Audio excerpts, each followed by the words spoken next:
आज रेसिपी गोटे साधा सीधा गोटे पनीर रेसिपी गोटे पनीर करी से टाइप बनैबा पूरा देसी स्टाइल रे आम गाँवली स्टाइल रे आपण माने को टाइप करी खाते निहाती कमेंट्स कहे आउ ए चैनल को सब्सक्राइब शेयर करेंगे।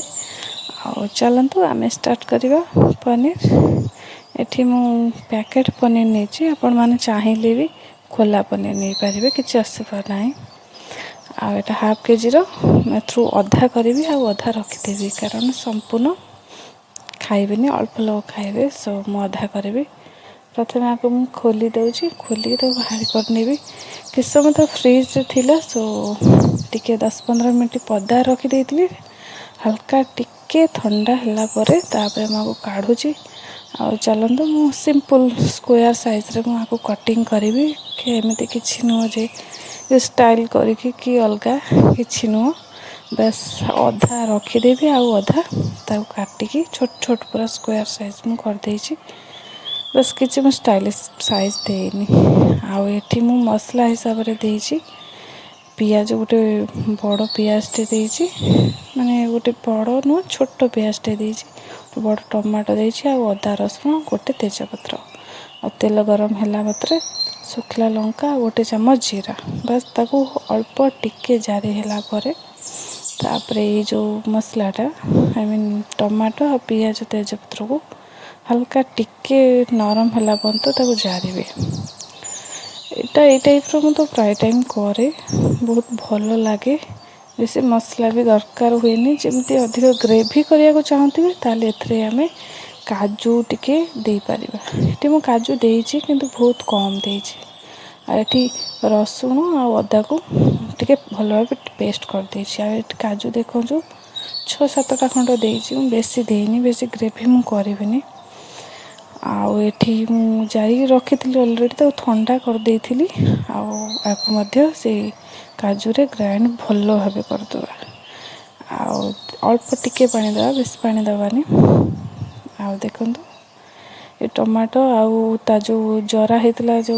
मसलाटा ना से बढ़िया कलर आसी जाइए। एठे जहाँ भी घरे वेजिटेबल थी आपण मैंने नहीं पारे माने जहाँ भी कहले कौन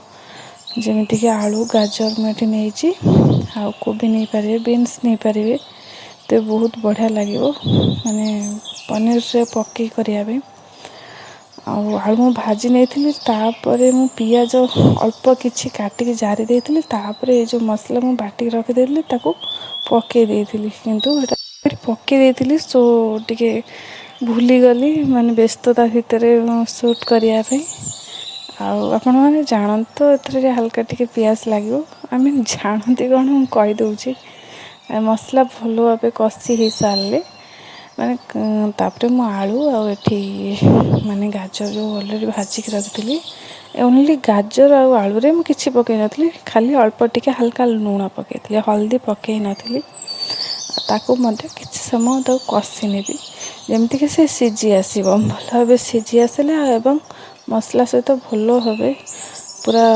गोल्ड कलर गोटे आसीगले सुनील सुनील कलर से मु हल्का उषुम पानी देवी ठंडा पानी एठी मु यूज करूनी हल्का उषुम पानी फिर अलगा किसी भी मु ग्रेवी पाई कलर किंबा कौन मसला किसी पकईनी जहाँ भी आपण मानू देखुचे से आउ पनीर को ऑलरेडी मु भाजिकी गरम पानी में पकई देइथिली माने आलू भाजिया पूर्वरु पकई देइथिली सेठा मध्य मु शूट करि पारनी सॉरी फ्रेंड्स आज किछि मु शूट करि पारलिनी एते व्यस्तता थिली आ लेट भी बहुत हो गलानी सो मु भूली गली कौन शूट करिवार अछि खाली अल्प टिके टिके हल्का हल्का मु दे देछि आउ थरे मध्य मु निहाती आपण मानको ए टाइप रो पूरा फुल रेसिपी निहाती आनिबा को चाहिबी बस ए टाइप रो माने भाबिली शूट तो वीडियो पड़थिला सो अपलोड करदेली आपण मानो भल लागिथिले निहाती माने लाइक करदेबे आ कमेंट रे कहिबे केमती लागुची रेसिपीटा बहुत साधा एतरे किछि मसला भी नाही पनीर मसला भी नुह गरम मसला भी नुह बस घरे ही कही आगुरी डालचीनी आ अलैच कुटिकी डायरेक्ट पकई टाटा बाय बाय।